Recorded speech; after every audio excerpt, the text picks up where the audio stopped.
नमस्कार मित्रांनो, मी उमेश यादव जेयू। आज आपण मिरचीची लागवड कशा प्रकारे केलेली आहे ते पाहूया। समोर तुम्हाला स्क्रीनवर दिसतच आहे बघा,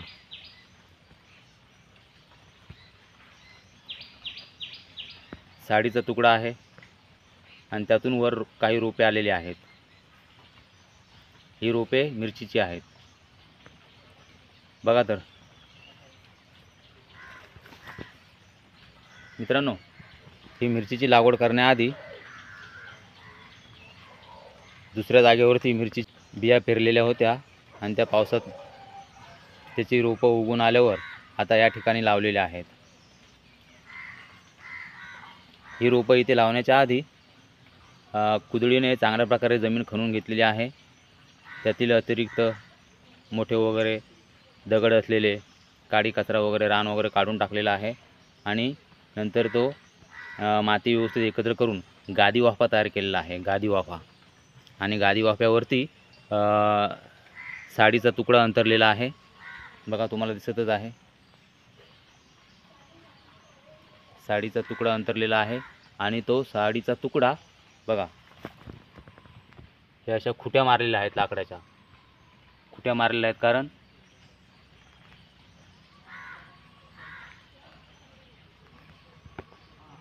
बघा, लाकडाच्या खुट्या मारलेल्या आहेत जेणेकरून ती साडी निघू नये। हे पहा, साडी निघू नये म्हणून अशा खुट्या मारलेल्या आहेत, किंवा कोंबडी विस्करू नयेत, साडी निघू नये वगैरे म्हणून ते खुट्या मारून फिट केलेली आहे। आणि नंतर त्या साडीवरती बघा होल केलेले आहेत। ठराविक ठिकाणी असे थोड्या अंतरावर होल केलेले आहेत बघा का। आणि त्या होलामधून मिरचीची रोपे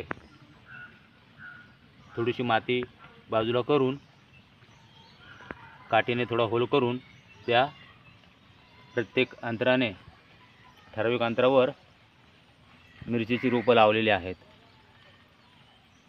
आणि अशा प्रकारे या गादी वाफा तयार करून त्याच्यावरती साडी अंतरून ही रोपं मिरचीची लावलेली आहेत। आणि आता याला खत वगैरे घालताना साडीवरती जरी खत ठेवलं, खत पसरवलं तरी ते सगळ्या रोपांना त्यांच्या मुळापर्यंत ते खत जाते। आणि आता पावसाळा चालूच आहे त्यामुळे पाण्याचा काय प्रश्नच नाही।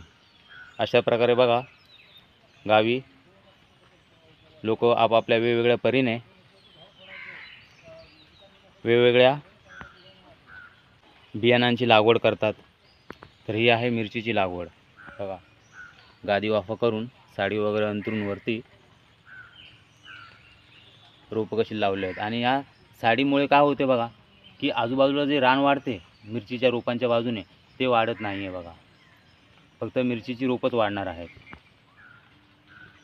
हा एक खूप फायदा होतो।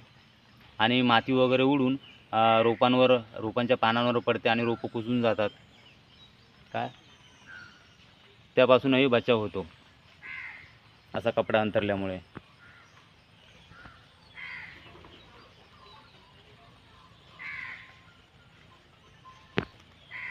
मित्रांनो, माझा हा मिरचीचा व्हिडिओ आपणास नक्कीच आवडेल अशी आशा बाळगतो आणि हा व्हिडिओ मी इथेच थांबवतो। धन्यवाद।